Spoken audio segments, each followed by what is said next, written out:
Bro ತಳ್ಳಬೇಕಾ?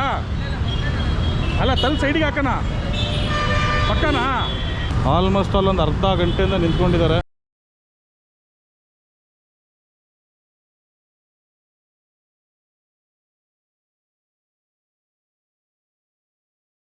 ಚಾನಲ್ಗೆ ಸ್ವಾಗತ. So ಇವತ್ತು ಏನು ಒಂದು ವಿಚಾರ ಅರ್ಥ ಆಗ್ತಿಲ್ಲ, ಯಾವಾಗ ಹೊರಗಡೆ ಹೋದ್ರೂ ಏನಾರ ಒಂದು ಕಂಟೆಂಟು ಬರ್ತಾನೇ ಇದೆ, ನಾನು ಎಡಿಟ್ ಮಾಡಿ ಹಾಕ್ತಾನೇ ಇದ್ದೀನಿ. ಸೊ ಇವತ್ತಿನ ಕಂಟೆಂಟ್ ಏನಂದರೆ ತುಂಬ ಸೀರಿಯಸ್ ಕಂಟೆಂಟು. ಆ್ಯಕ್ಚುಲಿ ಹೇಳ್ಬೇಕಂತಂದರೆ ನಾನು ಒಬ್ಬರು ನನ್ನ ಫ್ರೆಂಡು ಪ್ರಯಾಗ್ರಾಜ್ಗೆ ಹೋಗ್ತಾಯಿದ್ರು.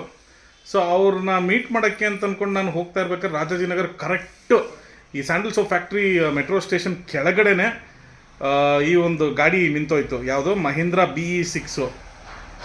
ಏನಪ್ಪ ಅಂತ ನೋಡಿದ್ರೆ ನಾನು ಸುಮಾರು ನೋಡಿದ್ದೆ, ಒಂದು 2 ಆಕ್ಸಿಡೆಂಟ್ಸ್ ನೋಡಿದ್ದೆ. ಅಂದರೆ ಫಾರ್ ಎಕ್ಸಾಂಪಲ್ಲು ಆಕ್ಸಿಡೆಂಟ್ ಆಗಿ ಎಲ್ಲೋ ಒಂದು ಕಡೆ ಟಚ್ ಆಗಿ ಏನೋ ಸೆನ್ಸರ್ ಏನೋ ಹಾಳಾಗಿ ಸೆನ್ಸರ್ ವರ್ಕ್ ಆಗ್ತಿಲ್ಲ ಅಂತ ಹೇಳಿ ಗಾಡಿ ನಿಂತಿರೋದು ನೋಡಿದ್ದೆ. ಬೇಸಿಕ್ಲಿ ಅದೊಂದು ಆಕ್ಸಿಡೆಂಟ್ ಆದಮೇಲೆ ಗಾಡಿ ಪ್ರಾಬ್ಲಮ್ ಆಗಿರೋದು ಅಂತ ನನಗೆ ಗೊತ್ತಾಗಿದ್ದು. ಬಟ್ ಇಲ್ಲಿದೆ ನೋಡಿ ಈ ವಿಡಿಯೋ.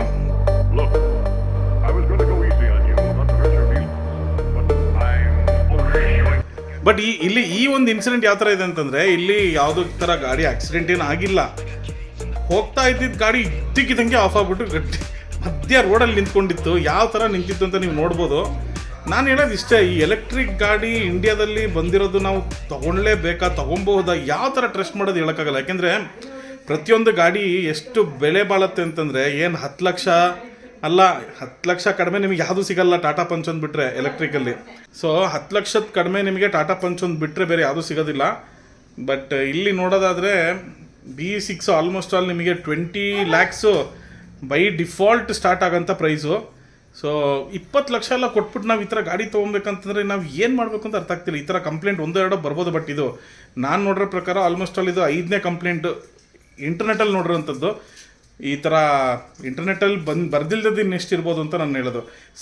ಇದು ಒಂದು ಕಾರಿಂದು ಅಂತ ನೋಡೋಕೆ ಹೋದರೆ ಎಲೆಕ್ಟ್ರಿಕಲ್ ಇದೆ. ನಾನು ಫಸ್ಟ್ ಟೈಮ್ ನೋಡಿದ್ದು, ನಿನ್ನೆ ಒಂದು ವ್ಲಾಗ್ ಹಾಕಿದ್ದೀನಿ. ಅದು ನೋಡ್ರೆ ಎಲೆಕ್ಟ್ರಿಕ್ ಬಸ್ಸು ಇದಕ್ಕಿದ್ದಕ್ಕೆ ಬೆಂಕಿ ಹತ್ಕೊಂಡ್ಬಿಡ್ತು. ಪ್ರಾಬ್ಲಮ್ ಏನಂತಂದರೆ ಗ್ಯಾರಂಟಿ ಏನೂ ಹೇಳೋಕ್ಕಾಗೋದಿಲ್ಲ. ಯಾವಾಗ ಬೇಕಾದ್ರೂ ಎಲೆಕ್ಟ್ರಿಕ್ ಗಾಡಿಗಳು ಬೆಂಕಿ ಹತ್ಕೊತಾ ಇದ್ದಾವೆ. ಸೊ ಕಮೆಂಟ್ ಸೆಕ್ಷನ್ ನಿಮಗೆ ಬಿಟ್ಟಿದ್ದೀನಿ, ನಿಮ್ಮ ಅನಿಸಿಕೆ ನೀವು ಅಲ್ಲಿ ತಿಳಿಸ್ಬೋದು. ನಾನು ಹೇಳೋದು, ಎಲೆಕ್ಟ್ರಿಕ್ ಗಾಡಿ ಇವಾಗಲೇ ತೊಗೊಳೋದು ಒಳ್ಳೇದಾ ಅಥವಾ ಇನ್ನೂ ಸ್ವಲ್ಪ ದಿನ ಹೋಗಿ ಎಕ್ಸ್ಪಿರಿಮೆಂಟ್ ಎಲ್ಲ ಆದಮೇಲೆ ತೊಗೊಳೋದು ಒಳ್ಳೇದಂತಲೂ ನನಗೆ ಗೊತ್ತಿಲ್ಲ. ಯಾಕೆಂದರೆ TVS iQube ತೊಗೊಂಡಿದ್ದೀನಿ ನಾನು. ಆಲ್ಮೋಸ್ಟ್ ಆಲ್ 1 ಇಯರ್, ಈ ಜುಲೈ ಬಂತು ಅಂತಂದರೆ ಆಲ್ಮೋಸ್ಟ್ ಆಲ್ 2 ಇಯರ್ಸ್ ಆಗುತ್ತೆ. ಬಟ್ ಅದು ಕೂಡ ಅಷ್ಟೇ, ಸ್ಟಾರ್ಟಿಂಗ್ 1 ಇಯರ್ ಏನೂ ಕಂಪ್ಲೇಂಟ್ ಕೊಟ್ಟಿಲ್ಲ. ಆಮೇಲೆ ಬ್ಯಾಟ್ರಿ ಡೆಡ್ ಆಯಿತು, ಆಮೇಲೆ ಏನೇನೋ ಪ್ರಾಬ್ಲಮ್. ಇವತ್ತಿಗೂ ಆ ಪ್ರಾಬ್ಲಮ್ ಸಾಲ್ವ್ ಆಗಿಲ್ಲ. ಗಾಡಿ ಇಲ್ಲೇ ಇದೆ ಗಾಡಿ ಅದು. ಸೊ ಪ್ರಾಬಬ್ಲಿ ಅದನ್ನು ನಾನು ಕನ್ಸ್ಯೂಮರ್ ಕೋರ್ಟಿಗೆ ಹಾಕ್ತಾಯಿದ್ದೀನಿ. ಸೊ ಅದಲ್ಲದೆ ನಾನು ಹೇಳೋದು, first of all electric vehicles ಇಂಡಿಯಾದಲ್ಲಿ ಅಪ್ರಾಪ್ರಿಯೇಟಾಗಿ ಬಂದಿಲ್ಲ ಇನ್ನೂ. ಸುಮಾರು ಜನ ನನಗೆ ಕಮೆಂಟ್ಸ್ ಹಾಕಿದರು, please don't by electric vehicles for another 5 years ಅಂತ. ಯಾಕೆಂದರೆ ಅದು ಇನ್ನೂ R&D ಸ್ಟೇಜಲ್ಲೇ ಇದೆ ಅಂತೆ. ಕೆಲವೊಂದು ಗಾಡಿಗಳೆಲ್ಲ ಓಕೆ. ಫಾರ್ ಎಕ್ಸಾಂಪಲ್ ನಾನು ನೋಡಿರೋ ಪ್ರಕಾರ ಏತರ್ 2 ವೀಲರ್ ಸೆಗ್ಮೆಂಟಲ್ಲಿ ಹೇಳ್ತಾ ಇರೋದು. ಏತರ್ ಎಲ್ಲ ತುಂಬ ಚೆನ್ನಾಗಿಯೇ ಇತ್ತು, ಏನೂ ತೊಂದರೆ ಇಲ್ಲ. ಅದೇ ಥರ ಓಲಾ ಇಶ್ಯೂಸ್ ಅಂತೂ ಫಸ್ಟ್ ಸ್ಟಾರ್ಟ್ ಆಗಿದೆ ಎಲೆಕ್ಟ್ರಿಕಲ್. ಅದು ಇದ್ದಕ್ಕಿದ್ದಂಗೆ ಬ್ಲಾಸ್ಟ್ ಆಗೋದು, ಎಲೆಕ್ಟ್ರಿಕ್ ಶಾರ್ಟ್ ಸರ್ಕ್ಯೂಟ್ ಎಲ್ಲ ಆಗಿ ಬೆಂಕಿ ಹತ್ಕೊಂಡಿದ್ದೆಲ್ಲ ನೋಡಿದ್ದೀನಿ. ಸೊ ಅದಲ್ಲದೆ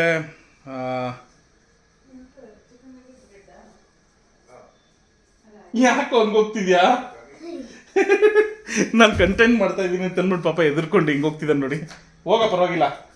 ಸೊ ಎಲೆಕ್ಟ್ರಿಕ್ ಗಾಡಿ ನನಗನ್ಸಿರೋ ಪ್ರಕಾರ ಇವಾಗ ಸದ್ಯಕ್ಕೆ ಯಾರೂ ತೊಗೊಂಡಿಲ್ದಿರೋದೇ ಒಳ್ಳೆಯದು. I think at least for 2 years 2027ಇಂದ ಪ್ರಾಬಬ್ಲಿ ನಾವು ತೊಗೊಳೋದು ಒಳ್ಳೇದು ಅಂತ ಅನ್ಕೊತೀನಿ. ಯಾಕಂದರೆ ಇವ್ರು ಕರೆಕ್ಟಾಗಿ ಟೆಸ್ಟ್ ಮಾಡಿಲ್ಲ, ಏನೂ ಇಲ್ಲ. ಈಗ ಮಹೀಂದ್ರ BE6 ವಿಚಾರಕ್ಕೆ ಬರೋಣ. ಇಷ್ಟು ಲಕ್ಷ ಕೊಟ್ಟು ಗಾಡಿ ತೊಗೊಂಡು ನೋಡೋಕ್ಕೆ ಸಕ್ಕದಾಗಿದೆ. ಏನೋ ಈಕ್ವಲೈಸರ್ಸ್ ಎಲ್ಲ ಕೊಟ್ಟಿದ್ದಾರೆ, ತುಂಬ ಚೆನ್ನಾಗಿದೆ ಗಾಡಿ ಮಾತ್ರ. ಲುಕ್ಸ್ ಬಗ್ಗೆ, ಪರ್ಫಾರ್ಮೆನ್ಸ್ ಬಗ್ಗೆ, ಡ್ರಿಫ್ಟ್ ಕೂಡ ಯಾವ ಥರ ಮಾಡಿದ್ದಾರೆ ಅಂತಂದರೆ ಮಹೀಂದ್ರ BE6ಅಲ್ಲಿ ಡ್ರಿಫ್ಟ್ ಅಂತೂ ನೆಕ್ಸ್ಟ್ ಲೆವೆಲ್ ಮಾಡಿದ್ದಾರೆ. ಏನು ಡ್ರಿಫ್ಟಿಗೇ ಅರ್ಧ ಜನ ಫಿದಾಗೋಗ್ಬಿಟ್ಟು ಬುಕ್ಕಿಂಗ್ಸ್ ಮಾಡಿದ್ದಾರೆ ಆ ಗಾಡಿಗೆ. ತುಂಬ ಸ್ಪೇಸಿಯಸ್ ಆಗಿದೆ ಗಾಡಿ, ತುಂಬಾ ಚೆನ್ನಾಗಿದೆ. ಬಟ್ ಈ ಥರ ಒಂದು ಸಂದರ್ಭದಲ್ಲಿ ನಾನು ಹೇಳೋದು, ಪುಣ್ಯಾತ್ಮ ಯಾರೋ ಒಬ್ಬನೇ ಇದ್ದಿದ್ದ ಗಾಡಿಯಲ್ಲಿ. ಇನ್ ಕೇಸ್ ಆ ಗಾಡಿಯಲ್ಲಿ ಫ್ಯಾಮ್ಲಿ, ನೀವು ಗಂಡ ಹೆಂಡತಿ ಸಣ್ಣ ಮಕ್ಕಳು ಇಂಥವ್ರನ್ನೆಲ್ಲ ಒಂದು 4 ಜನ ಅಂದರೆ ಟೋಟಲ್ ಗಂಡ ಹೆಂಡತಿ 2 ಮಕ್ಕಳಿದ್ದಾಗ ಹೆಂಗೆ ಹ್ಯಾಂಡಲ್ ಮಾಡ್ತೀರಿ ಸಿಚುವೇಶನ್ ಅಂತ ನಂಗೆ ಗೊತ್ತಾಗ್ತಿಲ್ಲ. ನೀವು ನೋಡಿ ಇವಾಗ ಈ ವಿಡಿಯೋ ನೋಡ್ಕೊಂಡು ಬನ್ನಿ, ಆಮೇಲೆ ನಾನು ಮಾತಾಡ್ತೀನಿ.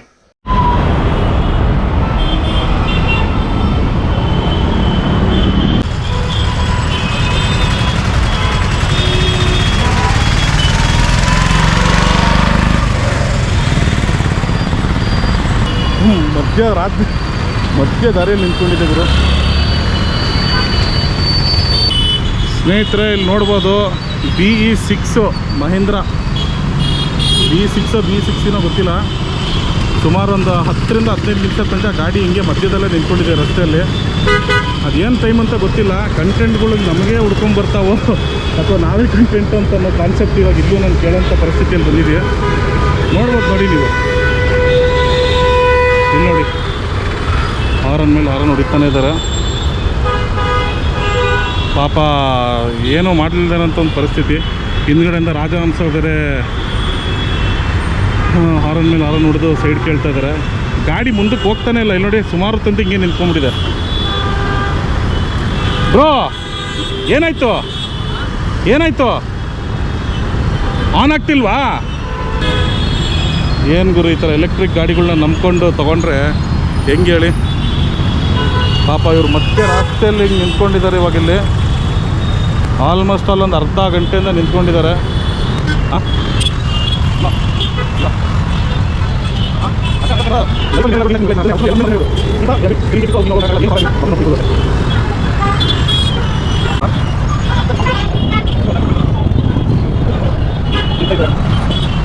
ಬ್ರೋ ತಳ್ಳಬೇಕಾ? ಅಲ್ಲ ತಳ್ಳಿ ಸೈಡಿಗೆ ಹಾಕೋಣ ಪಕ್ಕನಾ? ಓಕೆ.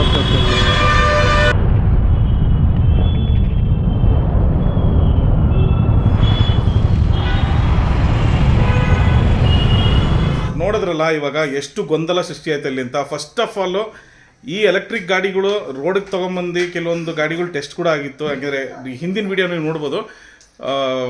ಆ ಒಂದು ಎಲೆಕ್ಟ್ರಿಕ್ ಬಸ್ಸು ಟೆಸ್ಟ್ ಗಾಡಿ ಅದನ್ನು ಸಿಟಿ ಒಳಗಡೆ ತೊಗೊಂಡ್ರು. ಇದ್ದಕ್ಕಿದ್ದಂಗೆ ಬೆಂಕಿ ಹತ್ಕೊಂಡಿತ್ತು. ಪುಣ್ಯಕ್ಕೆ ಯಾರು ಏನೂ ಆಗಿದ್ದಿಲ್ಲ. ಅಲ್ಲಿ ಡಿಸ್ಕ್ರಿಪ್ಷನಲ್ಲಿ ಲಿಂಕ್ ಹಾಕಿರ್ತೀನಿ ನೋಡಿ, ಹೋಗಿ ಚೆಕ್ ಮಾಡಿ ನೋಡಿ ಆ ವಿಡಿಯೋ ಕೂಡ. ನಿಯೋ ಗೋ ಅಂತ ಹೇಳಿಬಿಟ್ಟು ಒಂದು ಬಸ್ಸು ಇದ್ದಕ್ಕಿದ್ದಂಗೆ ಬೆಂಕಿ ಹತ್ಕೊಂತು. ಸೊ ಅದು ನೋಡಿದ್ರೆ ಆ ಥರ ಆಯಿತು. ಸೊ ಇವಾಗ ಇದು BE6 ನೀವು ನೋಡಿದ್ರಲ್ಲ, 3.5 ನಿಮಿಷ ನಾನು ರೆಕಾರ್ಡ್ ಮಾಡಿರೋದು. ಬಟ್ ರೆಕಾರ್ಡ್ ಮಾಡೋಕ್ಕಿಂತ ಮುಂಚೆನೇ ಆಲ್ಮೋಸ್ಟ್ ಒಂದು ಅರ್ಧ ಗಂಟೆಯಿಂದ ಅಲ್ಲೇ ಐತಂತೆ ಗಾಡಿ. ಸೊ ಬೇಸಿಕ್ಲಿ ಅದನ್ನು ತಳ್ಳಕ್ಕಾಗಲ್ಲ, ಆಮೇಲೆ ಅದನ್ನು ಏನು ಮಾಡೋಕ್ಕಲ್ಲ. ಟೋಯಿಂಗ್ ಗಾಡಿ ಬಂದೇ ಎತ್ಕೊಂಡು ಹೋಗ್ಬೇಕು. ಈ ಥರ ಒಂದು ಸಿಚುವೇಶನಿಗೆ ನಾವು ಎಲೆಕ್ಟ್ರಿಕ್ ಗಾಡಿ ಏನಕ್ಕೆ ತೊಗೊಬೇಕು ಅಂತಲೇ ಅರ್ಥ ಆಗ್ತಿಲ್ಲ ನನಗೆ. ಸೊ ನೀವು ಸ್ವಲ್ಪ ಹುಷಾರಾಗಿರ್ರಿ. ಎಲೆಕ್ಟ್ರಿಕ್ ವೆಹಿಕಲ್ಸ್ ತೊಗೊಳೋಕ್ಕಿಂತ ಮುಂಚೆ ಸ್ವಲ್ಪ R&D ಮಾಡಿ, ವೀಡಿಯೋಸ್ಗಳು ಚೆಕ್ ಮಾಡಿ ಆ ಥರ ಇನ್ಸಿಡೆಂಟ್ಸ್ಗಳಾಗಿದೆ ಅಂತ. ಫಾರ್ ಎಕ್ಸಾಂಪಲ್ ಈ ಇನ್ಸಿಡೆಂಟೇ ಸಾಕು ನಿಮಗೆ ಒಂದು ಎಕ್ಸಾಂಪಲ್ ಕೊಡೋದಕ್ಕೆ ಎಲೆಕ್ಟ್ರಿಕ್ ವೆಹಿಕಲ್ಸ್ ನಿಜವಾಗ್ಲೂ ತೊಗೊಬೇಕಂತ. ಸೊ ಬಿ ಕೇರ್ಫುಲ್ ಅಷ್ಟು ಹೇಳ್ತಾ ಈ ವ್ಲಾಗ್ನ ಮುಗಿಸ್ತಾ ಇದ್ದೀನಿ. ಸಿಗೋಣ ಮತ್ತೊಂದು ಕಂಟೆಂಟ್ನೊಂದಿಗೆ. ಇದೇ ಥರ ದಾರಿಯಲ್ಲಿ ಏನಾದರೂ ಕಂಟೆಂಟ್ಗಳು ಸಿಗ್ತಾ ಇರುತ್ತೆ. ಸೊ ಅಷ್ಟೇ ಸ್ನೇಹಿತರೆ, ಸೈನಿಂಗ್ ಆಫ್ ನಿಮ್ಮ 69 ದ ಮ್ಯಾನಲಿಸ್ಟ್. Thank you so much. Bye. ಒಂದು ನಿಮಿಷ, ಚಾನಲಿಗೆ ನೀವೇನಾದರೂ ಹೊಸಬರಾಗಿದ್ದರೆ ದಯವಿಟ್ಟು ಸಬ್ಸ್ಕ್ರೈಬ್ ಬಟನ್ ಒಂದು ಮಾಡಿಬಿಟ್ರೆ ಒಂಥರ ನೆಮ್ಮದಿ ಆಗುತ್ತೆ, ಹಾಗೂ ಸಪೋರ್ಟ್ ಸಿಕ್ದಂಗೆ ಆಗುತ್ತೆ. ನಮಗೊಂದು ಉತ್ಸಾಹ ನೆಕ್ಸ್ಟ್ ಒಂದು ವೀಡಿಯೋ ಬಿಡೋದಕ್ಕೆ. ಥ್ಯಾಂಕ್ ಯು ಸ್ನೇಹಿತರೆ. ಸಿಗೋಣ ಮತ್ತೊಂದು ಬ್ಲಾಗ್ನೊಂದಿಗೆ. ಬಾಯ್.